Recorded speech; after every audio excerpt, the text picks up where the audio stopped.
A very good evening to everybody assembled here.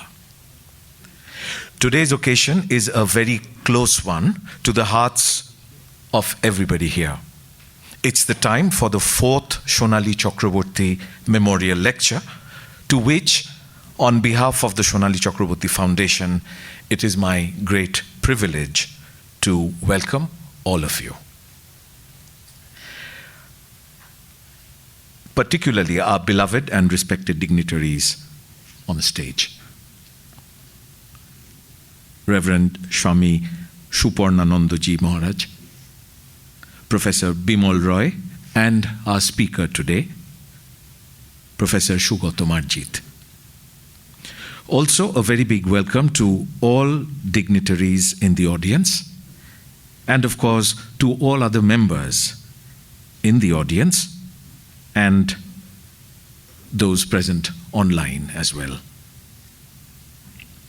I earnestly request all of you, before we can proceed any further, to ensure that your phones are switched onto a mode that will not disrupt or interfere with proceedings once they start. And now, for the benefit of those of you who may not be aware, and also because this is very relevant, here are a few words about the Sonali Chakraborty Foundation and today's event. This annual lecture has been instituted by the Sonali Chakraborty Foundation, a government-registered public charitable trust which aims to extend and perpetuate the benevolence that Sonali Chakraborty epitomized in her life and work. Sonali, apart from holding office of the Additional Excise Commissioner, Government of West Bengal, was particularly known in her fraternity for her generosity. Sonali had served the government of West Bengal as a WBCS Group A officer for 25 years, before her service was cut short by the only eventuality of humankind. Being amongst the youngest of the batch of 92, she was one of the very few female officers in the ranks. She always took immense pride in the integrity and righteousness with which she carried out her responsibilities. Apart from her compassion towards associates and people around her, she is still remembered by her colleagues for her remarkable emphasis on very high moral standards and humanity above everything, even at the cost of personal sacrifices at times, all with an indelible smile on her face. Sonali began her schooling at the Ramrampur Junior Basic School, a state government-aided primary school at Diamond Harbour, South 24 Parganas district in West Bengal. Sonali made her school proud by securing a rank in the primary scholarship examination conducted by the government. Sonali graduated with honors in English from Women's Christian College, Calcutta, and later completed her master's in English from Calcutta University in 1991. She qualified the WBCS examination Group A in 1992 in the very first attempt on her own. Sonali had a very modest background. Her father, Arun Chakraborty, worked in the Land Revenue Department of the government of West Bengal, and her mother, Deepti, was a homemaker. To commemorate her indomitable spirit, the foundation wishes to undertake projects which can change the quality of life of the beneficiaries with the focus on the underprivileged women. Currently, we are running an interactive computer lab at Ramrampur Junior Basic School for disseminating computer literacy among underprivileged children. The foundation, in collaboration with Women's Christian College, Kolkata, is also providing assistance to aspiring candidates for different competitive examinations. For public service, especially to those who are not privileged enough to be able to afford it on their own. They offer training, study materials, regular assessment, and mock tests. Senior WBCS officials have been kind enough to voluntarily participate and help in this endeavor. The Foundation has instituted the annual lecture series on public administration at the Ramakrishna Mission Institute of Culture, here, to usher in a new thought process for those in the service of the public, which Sonali imbibed to the best of her effort in a dignified manner. The edited version of the lectures have been compiled into books. The inaugural lecture was delivered by Shami Attupriyanandaji Maharaj, Pro-Chancellor RKMVERI, popularly known as Ramakrishna Mission Vivekananda University, Belur Math. The topic was Humanistic Ethics and Public Administration. The second lecture was given by Srimati Anita Agnihotri, writer and retired IAS officer. It was on women and administration.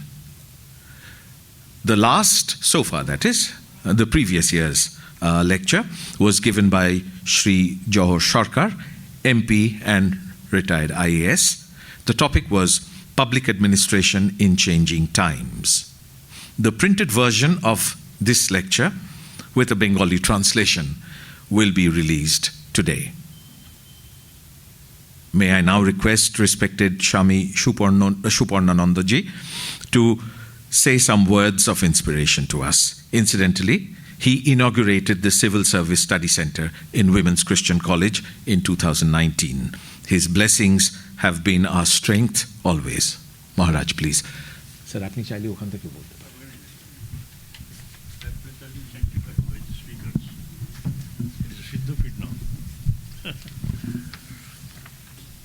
Om Janoning Sharadang Deving Ramakrishnam Jagat Gurum Padapatmetayo Sritva Pranamami.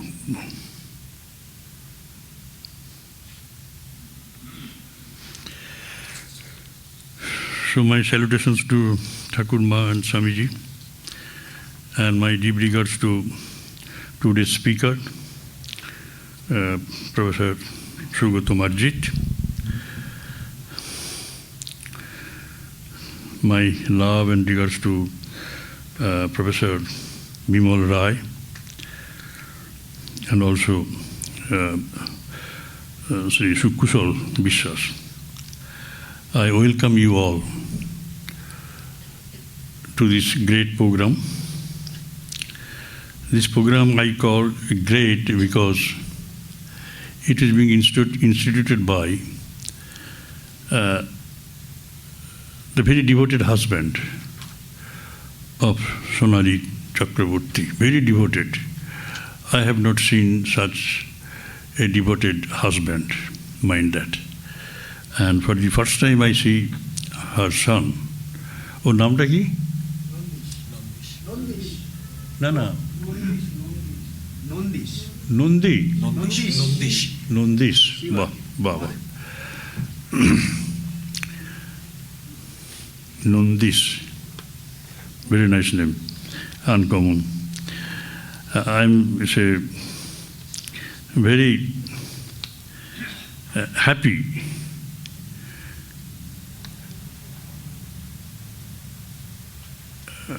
I'm very much happy because of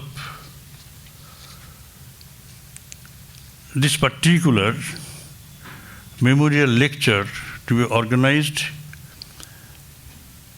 and diligently managed by Professor Chakraborty. He takes so much of interest and trouble for holding this function. In fact, from the beginning to this end, of this to this up to date, from tomorrow itself he would be thinking of this particular event to be held after 364 days. So I am very much inspired. First of all, I have become inspired, but I have been asked to give few words of inspiration. So this inspiration, you have to imbibe, not all on a sudden. You see, we are caught by inertia. That has to be first overcome by reasoning. But most of us get stuck over there. We cannot go beyond reasoning. But here, inspiration comes just to break the heads of this reasoning even. And you are inspired means you are, entitled to go to the great leap towards the fulfillment of your life's goal. That's why we say that inspiration something comes from high above. The inspired talk means Devo Vani, inspired. Everything inspired has been associated with this holiness, sacredness. Now, if the central message is sacredness, holiness, purity, then obviously Sonali Chakraborty has been the epitome of these three. The same thing. Three ways to explain this. She was holy, she was pure, she was sacred. And he disseminated it in and around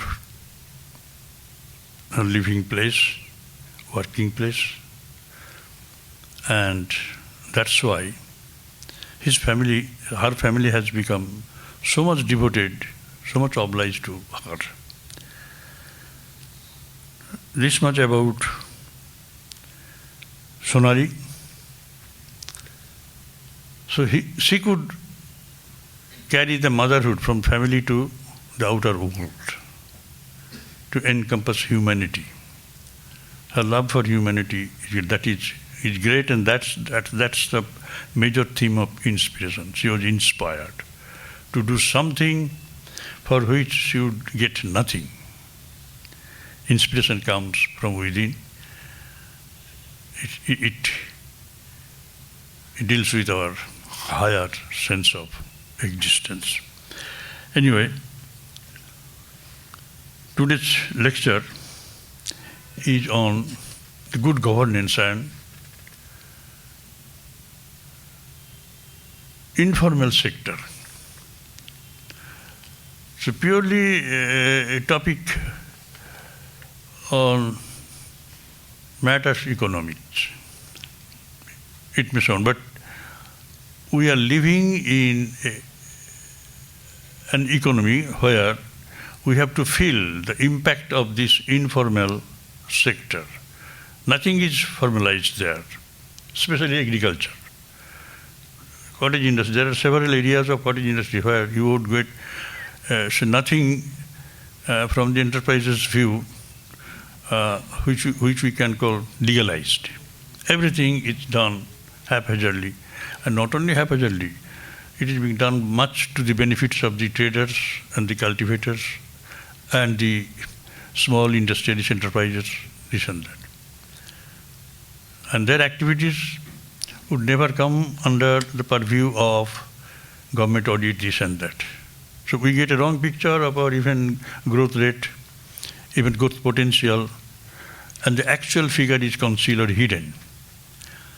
And that's why it is a good topic that good governance, if it can be applied at all, to bring all these, especially fisheries, this and that, they are having incomes which would have been taxable, but practically they do not come under that. Economic activities being done by themselves without caring for the laws of the land, mind that. Economic laws, I mean to say. So this is an area where we may get a very deep insight from Professor Sugata Marjit, and I do not want to dwell on this more. Simply I say, Sugata, we are all waiting for your deliberation. I thank you, and I just tell you one thing, that he is a very special economist. He's a very special economist, always having a checkered career, educational career, but his service career is also very, very praiseworthy, mind that. The last time he became the Vice Chancellor of Calcutta University, but he left that on the question of morality, this and that.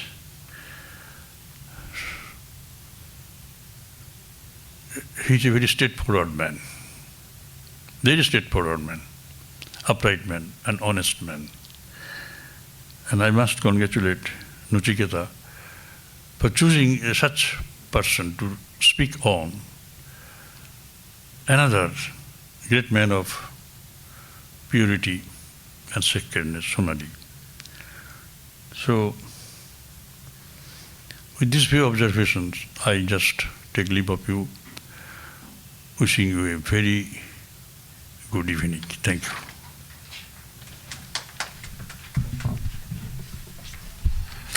Thank you so much, Shamiji, for those wonderfully succinct words which brought to us the area which later this evening Professor Marjit will be traversing. But before that can happen, may I request respected Shamiji, also our other guests on the dais today, that is Professor Roy and Professor Marjit, to together release the printed version of last year's Sonali Chakraborty Memorial Lecture. That is the third in our series, and the topic was Public Administration in Changing Times. It was delivered by Johor Sarkar. So please let us have a big hand to this formal release of the printed version. And this will be available after today's lecture is over.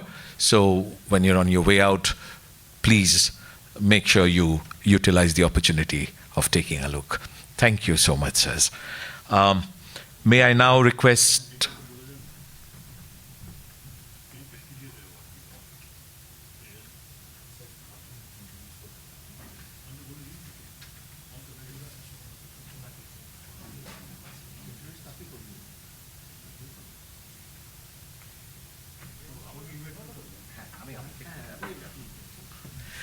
So may I now request Shami Shuparnanando Maharaj Sarji to introduce our speaker today and invite him to take the stage. So in a very nutshell, I spoke about him, the quintessence of that he's a very straightforward man, very upright man.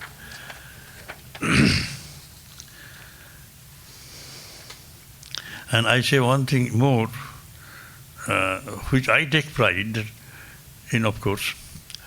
So he could have been my student also, because my students are his friends in the universities. So, but I call him Subratoda. I pay respect him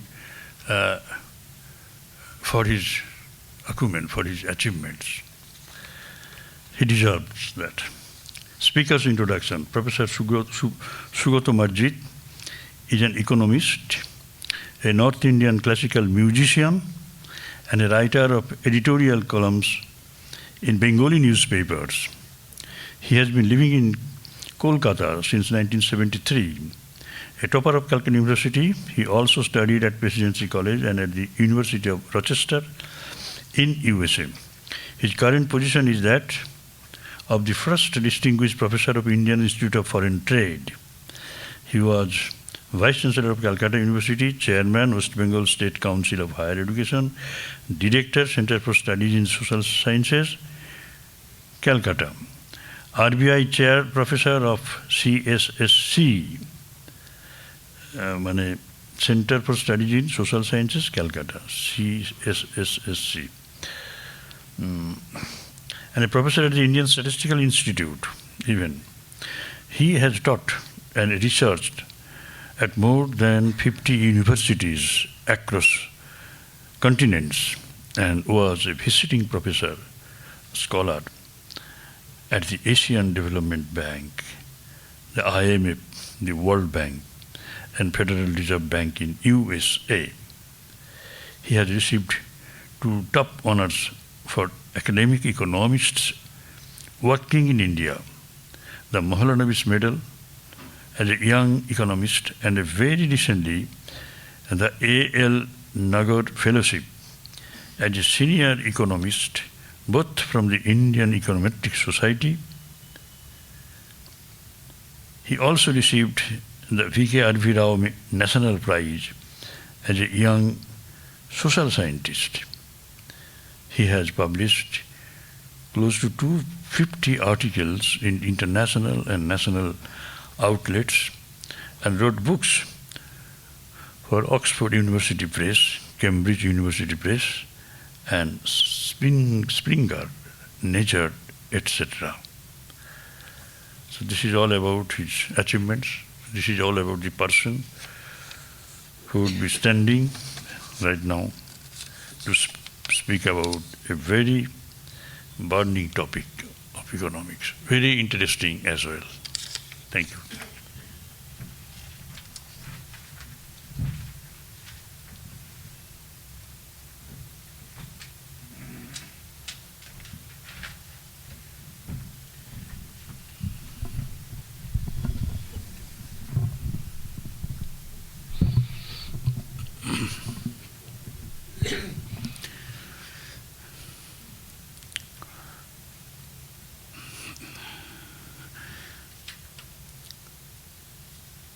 I am deeply honored and privileged to be here today. I offer my pranam to Sri Thakur, Ma, Swamiji, and the revered monks of this institution, to Shotoda, to the elders here, and good evening to all those who have spared their time to come and listen to me.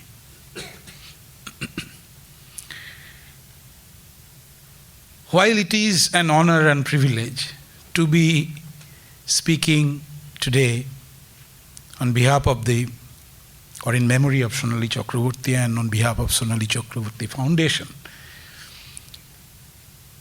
it often is not so pleasant to speak in memory of someone who's much younger. And in particular, whom, although I did not know personally, but whom I knew of due to various reasons, because my association with Nachiketa, we know each other for a long time.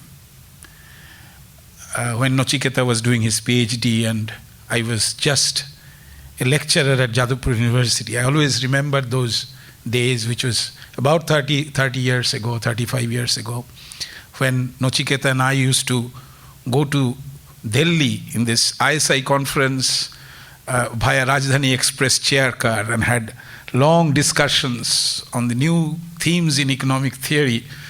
And those days or those nights were very entertaining. And I know Nachiketa since then. I was also a part of their department at ISI for a few months as a visiting professor. When Bimolda requested me to give this lecture, I felt good because I would be doing something that would, in a way, would be kind of helping or sort of, in a way, contribute towards this great effort that Nachiketa and the rest of the crew in the foundation are trying to make. I'm going to give this lecture, Good Governance and Informal Sector, for various reasons. Number one is that I have been working on this topic with quite a few co-authors, co-researchers of mine. Some of them are my students, and I see some of them are present today in this lecture. So this is my academic pursuit. So this is something that I am seriously engaged in. And I have been doing that now for almost 3 decades. So this is the first reason, because I did not dare to speak on topics which I know very casually. And that has to do, of course, having Shotoda in dais, and particularly after the gracious introduction that and very generous introduction he gave me. And I have to do justice to some of it. Otherwise, informally, sometimes Shotoda might not be that happy. So I have to be very, very careful after he gave this great introduction. So the second reason is, and that's quite serious, is that if you today take any textbook of economics at any level, undergraduate, postgraduate, and beyond, and the topics being development economics or macroeconomics, these two are kind of related to the topic that or public economics, for example. And you take all these books which have been in the profession, the well-known ones, written by very well-known economists, textbooks, not a single chapter of any book is devoted to a discussion of informal sector. This is the second reason, because the pedagogy with which we are used to in teaching our students in India, and as for that, for any non-Western countries, this pedagogy or this lineage of textbooks, the topics we discuss with the students, are all drawn from Western culture, from Western traditions.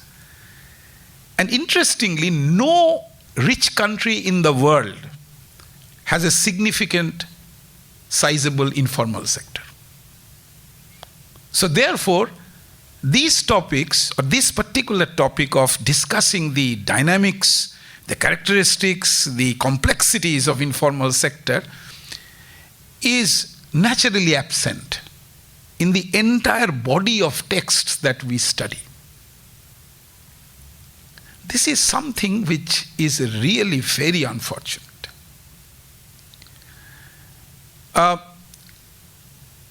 So when I looked at this subject, or this topic,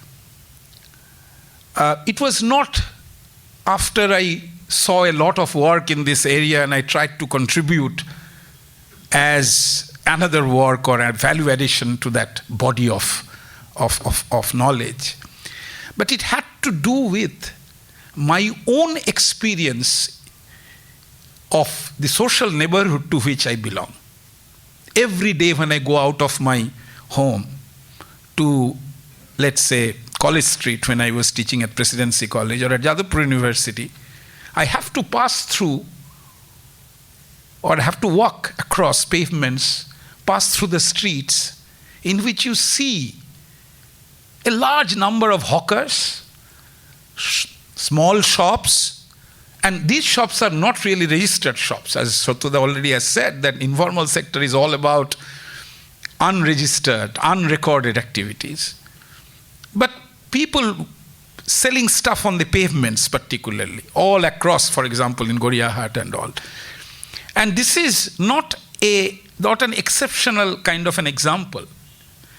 If you go to any Latin American city, any big city in Africa, or even in Asia in different places, for example, in Thailand and Indonesia and Malaysia, what you observe is a large number of fragmented entrepreneurs who are selling stuff. You look at this very interesting places where people have their lunch during office hours in Calcutta. And you want to know that these are also very vibrant parts of this economy. And what is their story? Why don't we actually study about them?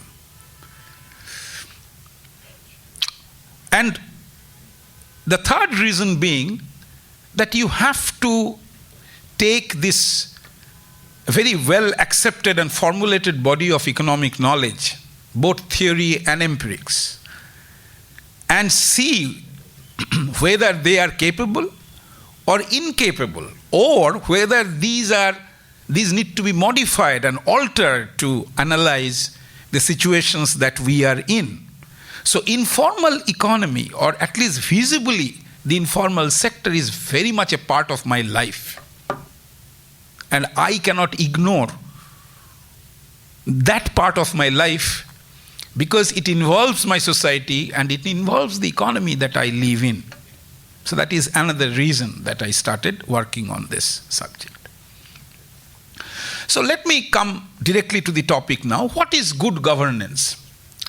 Good governance, in one word, is rule of law.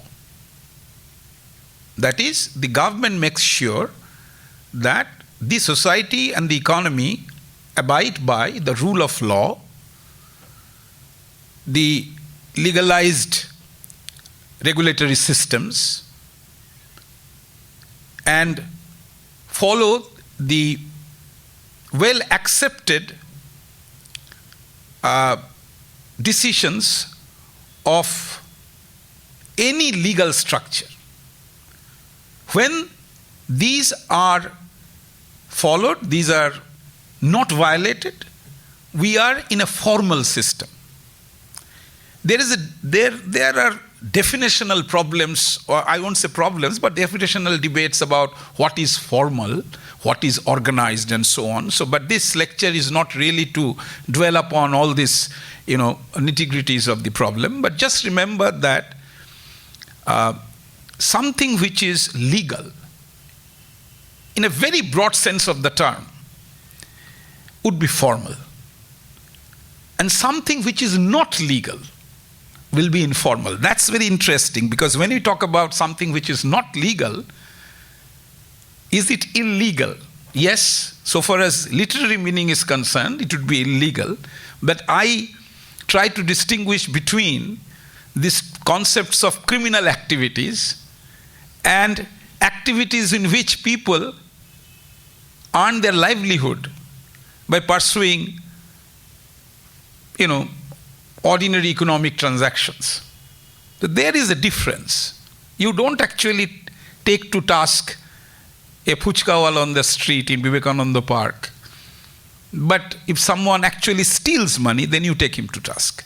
So let's call this informal sector, although the informal sector would include criminal activities, would include unlawful acts which harm others and society. I would like to call this extra legal. That is, it is beyond legal, but it's not criminal. So that is our informal sector that we will discuss today. The best example I've already given. The best example would be the street shops in Calcutta. Of any kind of shops, and make sure that the shops are not registered. Now, there are other informal activities which are not really visible. For example, there used to be a system, and I think it is still there, that some young unemployed kids would collect electricity bills in a locality and then will do and sort of submit them, and will get some sort of a remuneration for that. These are all informal activities. But when there is an organized service agency does the same thing, then it becomes formal. Now the question is, what really do we know about informal sector, and why it should be more interesting than just knowing about economics of production, sale, marketing, investment, and so on and so forth. What's so special about it? The only thing is that there are two very important regulations that the informal sector do not abide by. Again, give and take the finer interpretations of this characteristic, but these two important thing is, one has to do with the labor law.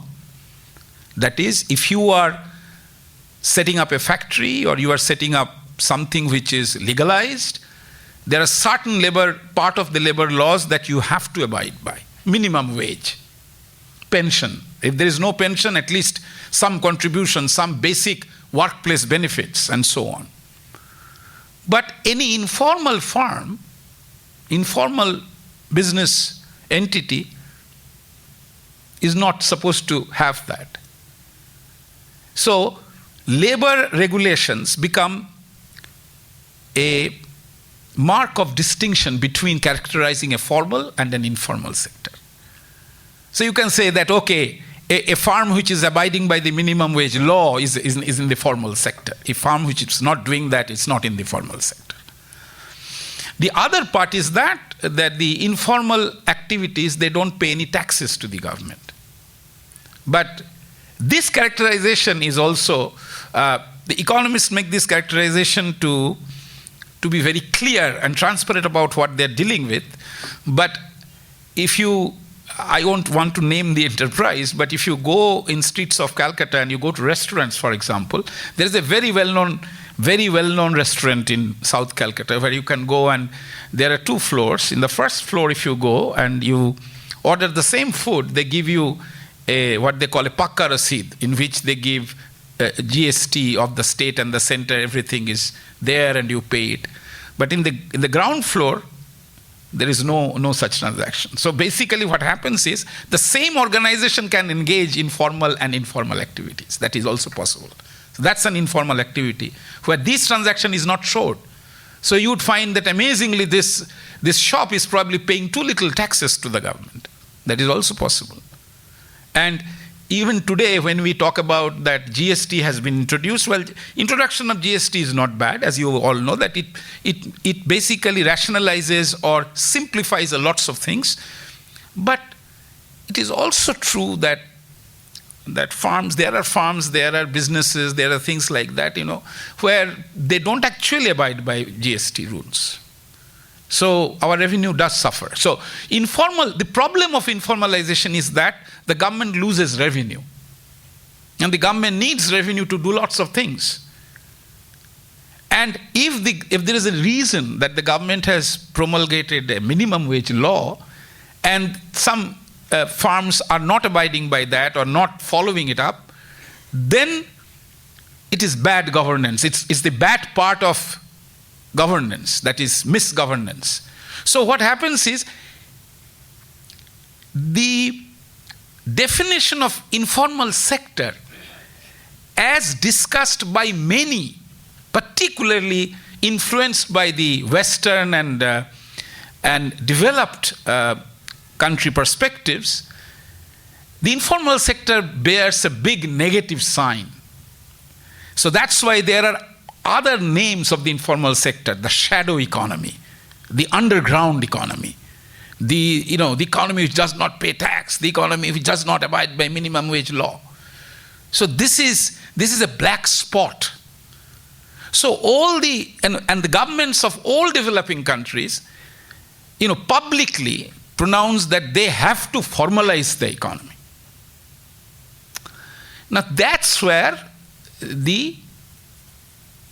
one needs to be very careful and talk a bit about what is meant by formalization. In a country like India, imagine that tomorrow we have a government which says that anybody who does not abide by law would be either put to prison or would be standing in front of a firing squad.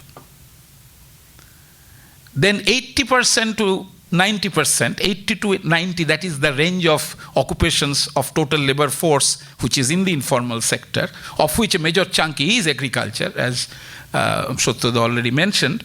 Agriculture is like the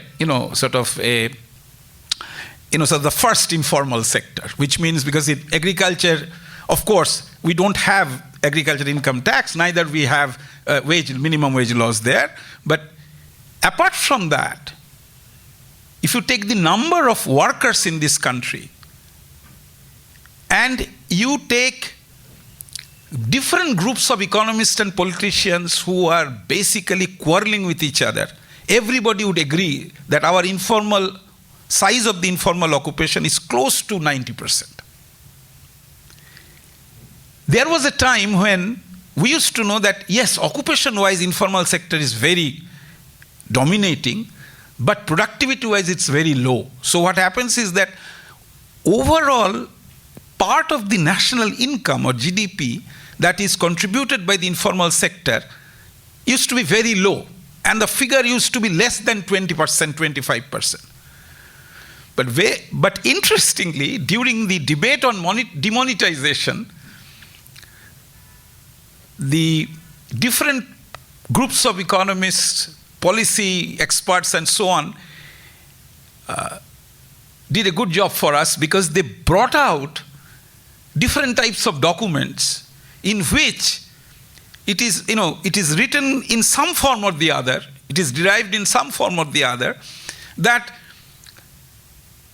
informal sector contributes more than 50% of GDP in this country.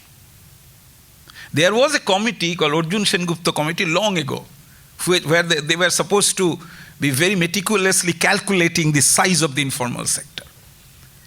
And after that, there were some committees and some bodies which were doing that, but mostly, unfortunately, I would say, mostly government did not look at it.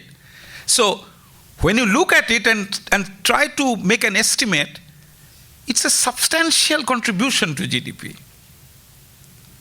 Even if 80 to 90% of people are contributing 50% of GDP, their productivity is not trivial.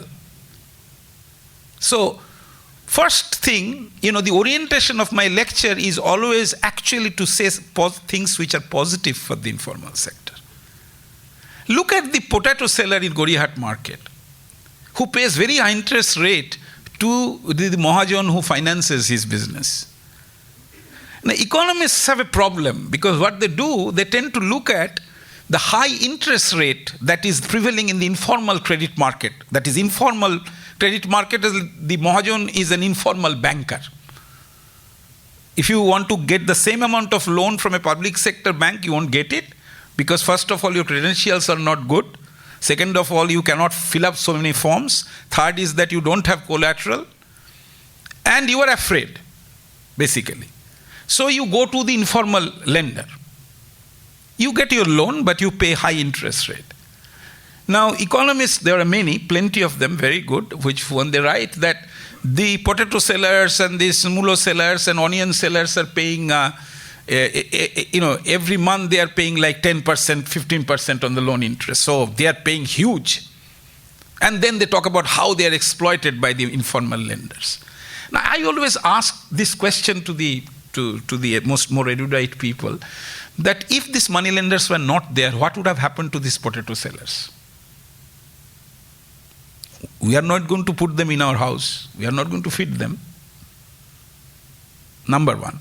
So you can always say that this is the bad underground economy and this country is very good. It doesn't allow one potato seller to borrow from the informal Mahajan.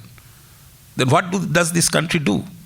You cannot give them jobs, you cannot create infrastructure, you cannot create social provisions, you cannot educate them, and then you say that, okay, if you are not formalized, then, okay, you are up to yourself. And it almost looks like that you are in a Malthusian world where just because enough food is not produced, so you must die. Thank you. So the fact is that a huge parallel economy runs in this system. And by parallel economy, never ever think it is only people smuggling goods and drugs across the border. But this parallel economy are feeding millions of mouths. So be respectful about them. The interesting part is, I may ask someone that, yes, he is paying 10% interest per month. Where from he is paying? How come he can pay and also he has a small house in South Chobbish Parganas? He actually, gives his, in the wedding ceremony of his daughter, is very moderately sort of arranged wedding ceremony, but he lives happy, he has a happy family. Yes, he pays a very high interest rate, and if there were many informal lenders, he would have paid much less. That would have been better for him. But the fact is that because he can earn substantial amount, that's why he can pay 15% interest rate. Never ever forget that. So what the banks are failing to do is to be a credible lender to these small, borrowers. And that's where the informal lenders come in. Now I come to, which I think many of my students, and some of them are here, but some of them are not here. I have written at length with them and so on. And we have an approach which I think is very important to see that, to study the mindset of the government, so far as governance and informal sector is concerned. What is the psychology of this organic machinery whom we call the government or the state? Because economists have a great escape route by calling that the state should do this and the state should do that. But who is that state? State is an organic element. There are people like me. They have their own objectives. They have own maximization attributes. They have their own self-interest. And I don't blame them. Why I don't blame them? Because if I'm a teacher, I'm teaching you, I expect something that the government should give me my salary and so on and so forth. If I am writing my research papers, I'm doing it because I will get my promotion. For the politicians want to stay in power. You cannot actually just blame politicians because they want to stay in power, because that's why they do politics. The question is, in a democracy, can they afford to ignore a large body of masses who are not so educated, not so skilled and so on? And if they have arranged economic organizations in their own way and are earning their livelihood, why they should disturb them? Because the Western system of tax transfer mechanism does not work here. In the West, people would say, okay, you formalize everything, they will pay a lot of tax, the tax will come to you, that will be your revenue, then you actually subsidize the poor. In India, in the last 75 years of independence, we are lamenting in terms of the percentage of people who pay taxes, income taxes in this country. Tax to GDP ratio is very low for us. We all know that if there were no indirect tax, the government would be bankrupt. And this does not hold only for this government, but any government that will come and any government that was there. So, you don't earn enough taxes so that you can actually, if you can't formalize the entire system, you can sustain these people. That is number one. Number two, the Western thinkers would always look at a very well-structured, pure method of taxes and transfer. Okay, I have earned some money as a government, I give it a check to you every month or something like that. But, politicians here are very smart. They have different modes of transfer. They allow you to use the pavements to set up your shop. The space is a public property. But this, when somebody is using that spot to do their business, it's a free of charge transfer from the government. So basically, the politicians, they have to include in their calculations the economic plight of the poor or disadvantaged or those who are not so elitist in some sense. So that's why what happens is, and this is a very recent work that I have done with two of my, one is almost like my student, Shondip Mitro. He is a professor at Nachiketa's department who is here. And the other one is my PhD student. He teaches at Surya Prakash Misra in Bangalore Law School. So in our very recent paper, what we tried to show is that often the, farms which pay taxes, big, medium farms, but often they litigate against the government by saying that the government is charging them more, so they want a reduction in the tax. And these litigations continue. But in the end, after a few years, these litigations are all negotiated. And sometimes, they are paying almost the similar amount of tax, maybe a little less and so on. But the fact is, in the meantime, they are actually using that money to invest somewhere else. So there is a literature on they call sham litigation. That is false litigations. The government cannot charge them exorbitant penalty. The government will charge them the tax that they didn't pay, plus a penalty, which penalty would be the interest rate that the government will charge maximum in the open market. So it may be 10-12% or something like that. And the interest rate in the informal market goes beyond 20%, the return. So what happens is that a large part of black money actually is transmitted towards the informal sector as informal credit. So, I may have some cash in my pocket and I can be that informal lender to the potato seller in Gorihat.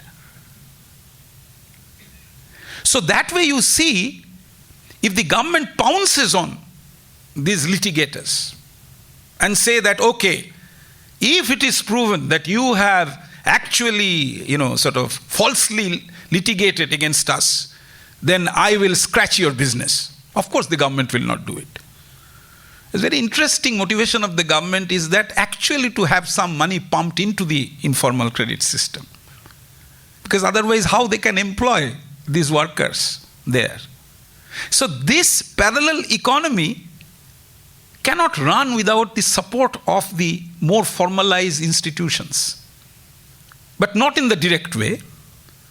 So therefore what happens is that in a way, the informal economy not only does good to the society, but it also is an outcome of an active and very proactive strategy of a political entity in a democracy.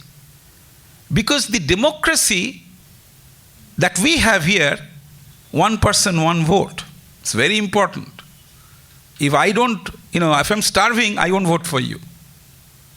In fact, the welfare programs which are targeted towards the below poverty line people is something that we know. Of course, it has a welfareist agenda. People need that, public hospitals and so on and so forth. But the informal sector is also something that there is an institutional umbrella that they enjoy. And this institutional umbrella works in a very interesting way. That is, there was once we were, long time ago in the 90s, I was at Jadavpur and I think with whom I wrote something with some student of mine.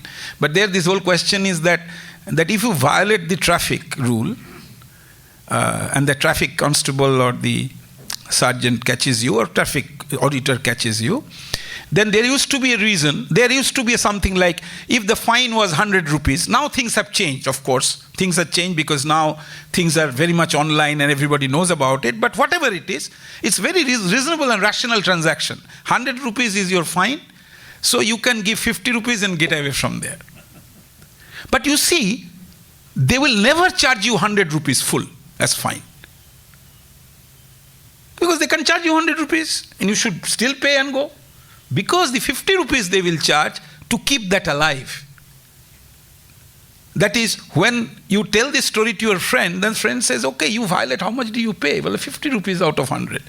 Oh, that means you are saving 50 rupees. So it almost reminds me of this famous story of Harshavardhan and Govardhan who went to see the Calcutta Museum. So there was this sign in which it was said that if you smoke, then you have to pay 50 rupees. Then Harshavardhan actually smoked 2 cigarettes because he didn't have change. So he said, I don't have change, so let me smoke 2 cigarettes and then I'll pay 100 rupees. So basically, if you look at that, you see this type of, if you call it bribery or favor or whatever, that is what in economics we say is an equilibrium outcome. So 50 rupees would be the bribe that traffic constables in city X will take. And people will occasionally violate that. And people will occasionally pay 50 rupees. And the parallel economy runs very smoothly because the 50 rupees becomes a tax that you have to pay. So you see, the informal economy has all these characteristics. Now, if you say that, okay, you can set up a factory but you have to pay 100 rupees to a worker per hour. This is hypothetical, where you know that with 30 rupees per hour, a worker can work and do well. Okay? Now, if you say 100 rupees per worker, you have to do this, that, etc., then many small entrepreneurs will not open up shops. They will become workers themselves. And West Bengal, like many states in this country, are great examples of this. So what happens, if you allow the market economy to take over to some extent, then what would happen is that there would be small entrepreneurs who would pay maybe 40 rupees to the workers, and they will be setting up their business. Now, you may think that this is a violation of law, but if you are having laws which are meant to be violated, then you should not blame people because they are violating laws. I'm sounding almost like Robin Hood, but this is important that you understand that this informality is something that needs a lot of exploration. Now, how many minutes I have, Bimala? 10 more minutes, okay. Now I come to a completely different aspect of good governance and informal sector, which I think I had not thought about it before I got the invitation of the lecture, but I think it's important. And I will start, little dramatically by mentioning how, I know all this, how I know the other speakers, how I am kind of related to them in some form. Attopriyanandaji, we used to sit in Belur governing body together till I became the Vice Chancellor, because then the Vice Chancellor cannot sit in the governing body. And I used to know him very well. And also because, my own uncle is a monk of Ramakrishna Mission, so I know many Sadhu Maharajas and through my family and so on, etc. Now, Anita Agnihotri was Anita Chatterjee. She stood first in higher secondary from Beltola Girls High School, where my mother was a teacher. And when I was in grade 9, then my mother said that I have a very good student who has just stood first in higher secondary. Here are her notes on history and English and so on. So I studied that. And Anita Di was 2 years senior to me in Presidency College, actually. Then he became Agnihotri because of Satish Agnihotri, her husband is also an IS officer. Johor Sarkar was the chairman of Board of Governors of the Center for Studies in Social Sciences, when I was the director of the center. So I knew these people. And I know Bimal, of course, and Nachiketa, etc. But this is leading to something that may not be that pleasant. This is because in India, there is something called social mobility. Forget about economic mobility. Social mobility is too weak. What is social mobility? The story I just told you is an example. Because, 4 speakers of this foundation lecture know each other and know each other very well. Now, this would be amazing in United States, for example. My friend, a John in New York, used to be really surprised when I used to know all the Bengali economists by their first name when I was studying there. He said that you are 130 crores of people. How do you know? I do not know the John of Los Angeles, who this John is. So the fact is that, you see, we're in closed quarters. That's not very healthy. Because it would have been far greater as a mark of progress for the society if I did not know any of the other speakers. Because we tend to know each other across generations. This is a kind of a suppressed elitism that we have. So you have to say that someone who has never been in a school, a father, has a child who is directing IIT. Now that would be a mark of, progress. Formal and informal are 2 segments where the formal lives within itself, the informal lives within itself. The point that I have a tea, I always have my morning tea from the tea sellers of the pavement. That's my habit. So I come and sit in his bench and discuss things with him and many domestic helps who come at the same time actually, and then we have our tea and etc. I know his family, what kind of problem they face and so on and so forth. I do that. I come from a village, so I have got some sort of orientation towards that. But the fact is, they have a life. They have their own mindset, their own problems and prospects, which are very different from others, from us. So this proximity of humans in some sense, that make us better human beings. You see, the point is, more and more know each other's world or know of each other's world, we become better human beings. This happens, I think Shotoda will agree with me very much, because I studied in all Mofossil schools. I studied in 8 schools in 11 classes. And all my friends were not from the same class that I used to belong. My father was a magistrate, judge, and so on. And I knew and I saw what we had and what they didn't have. So to be aware of people who are maybe as happy as I am, sometimes happier than me, having almost nothing compared to what I have. So it makes us more tolerant about the system. So when a kid always, tries, does lots of tantrums to get the most recent video game, I remember the washerman's son who used to be my best friend, and for both of us, the best things were the small, glass, what you call gullis that you used to play around. So the marbles. So the question is this, that formal and informal, they stay side by side. The existence of informal is an eye-opener to the idiosyncrasies and peculiarities of the formal. Because you have to understand that how the disadvantaged make up for their, what they don't have and how they actually fight it out. And in fact, they enjoy life. So in a way, there is another dimension of formality and informality. Now, everything is formal in a society like that. It's almost like, we see the world exactly similarly, all of us.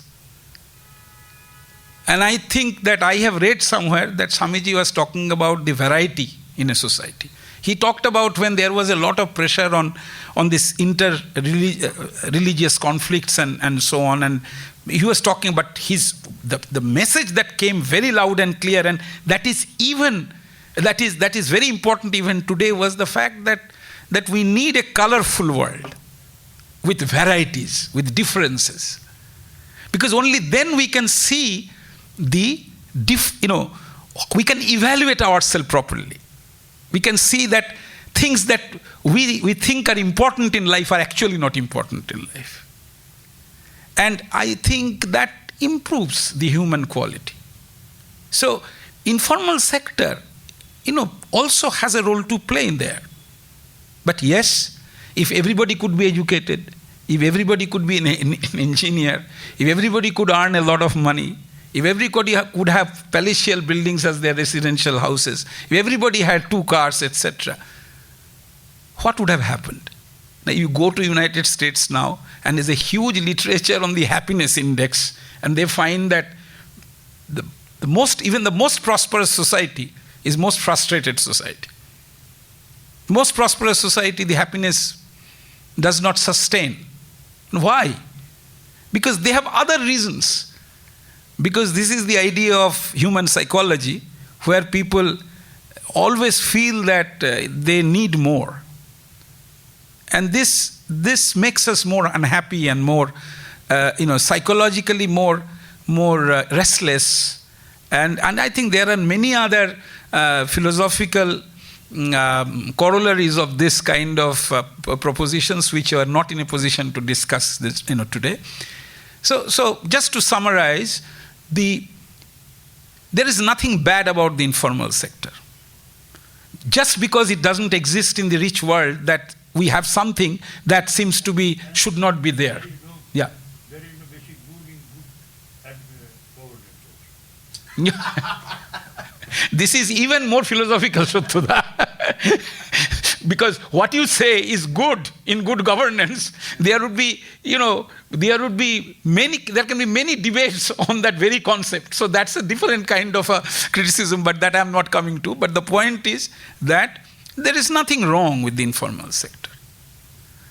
If you create regulations which are difficult to abide by, then the disadvantaged, the poor, the uneducated, the unskilled will have, the life will find its way.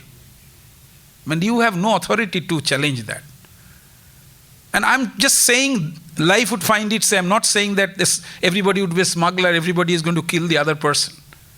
So be more pragmatic about informal sector, and never even look at that the United States has a 5%, Britain has 7%, countries in Europe have 6% of informal sector, therefore it's bad.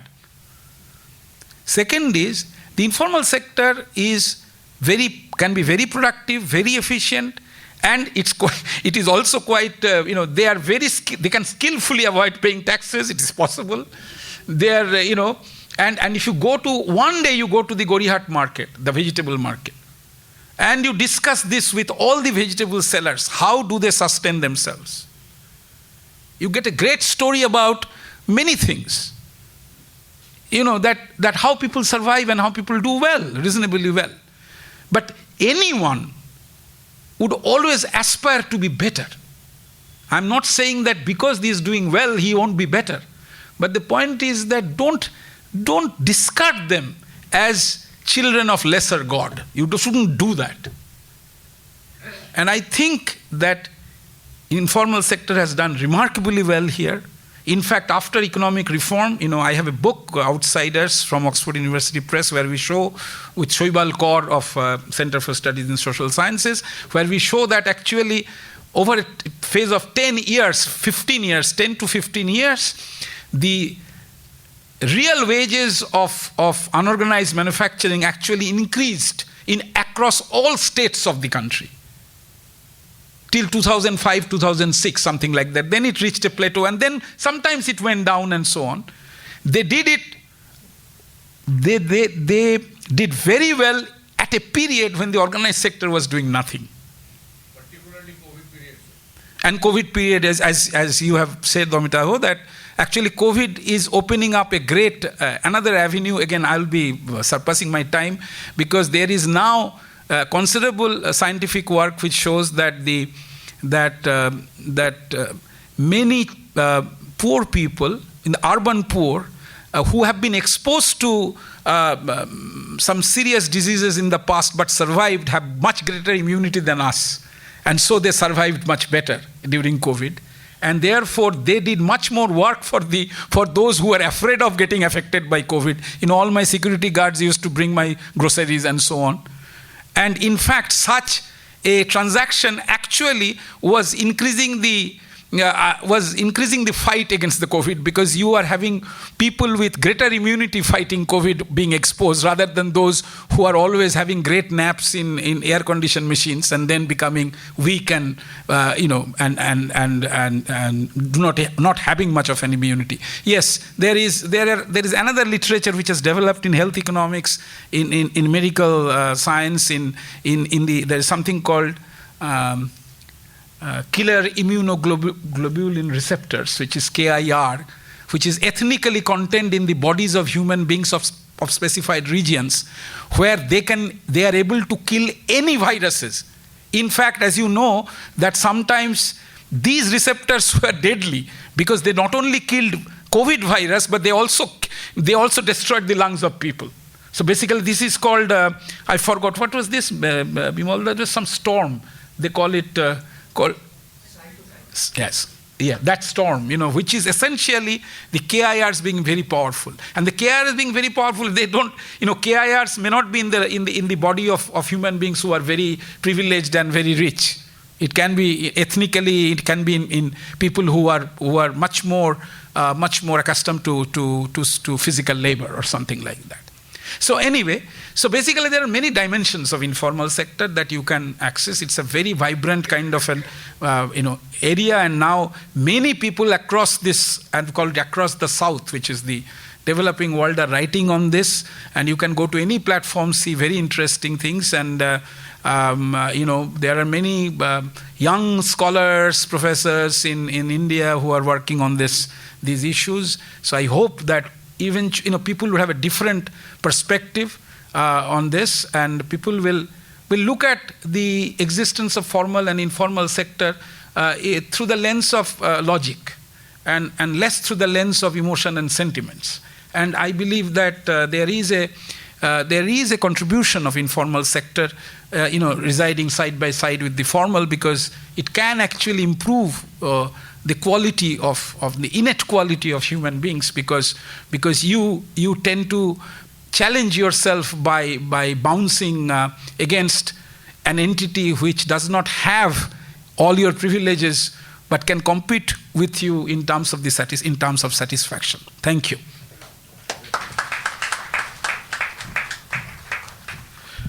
Thank you very much, Professor Marjit, sir, for a wonderful experience for all of us.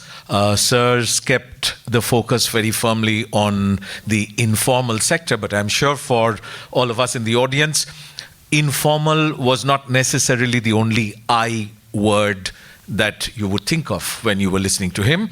I'm sure some of you would have found him impressive, some others insightful, some others illuminating, but always incredibly interesting. But we'd ask Professor Bimal Roy to come and put a formal seal on today's lecture with his concluding comments, and then we would request him to offer a vote of thanks, sir.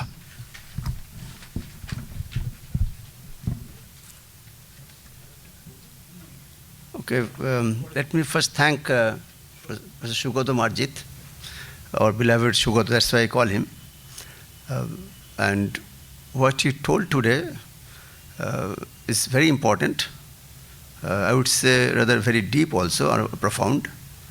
Because in a country like India, the economy is not only guided by the formal sector. Informal sectors play a very important role. And they are to be also respected, admired. Without that, the Indian economy cannot grow. But I can put one just a little point to Sugata and the others, because I was working on the other side. Now, with this huge informal sector, actually guessing or estimating their contribution to the total economy is actually a problem from the government side, because this is so informal. It's very difficult for me to even estimate how many fuchkawalas are there in Kolkata. Okay, so they also add value to our economy. So we do try from the government side the contribution of informal sector, and I always feel this is grossly underestimated. So there must be a very formal way of estimating the contribution of the informal sector. So Sugata, thank you very much for enlightening us in this one, but you also think about this, my question. You have to formalize the contribution of the informal sector in the Indian economy. I have to formalize that. That can't be informal. Okay, so this is going to be an input. Okay, and so my deepest thanks to our respected Shatyoda, whom I know almost from my childhood, Swami Shivananda-ji. Without his help, this cannot happen. And the entire Golpark Ramakrishna Mission Institute of Culture and their staff, their active participation, their help makes such event possible. And of course, the audience, I do have a very vibrant and very large audience today. So your participation makes even these programs more colorful, I would say. Do you have any online provision here? Yes. Yeah, so I also thank the people who are joining online. And finally, I would thank the printer of these lectures, Mr. Sandip Chatterjee. Okay, thank you. Have a good night.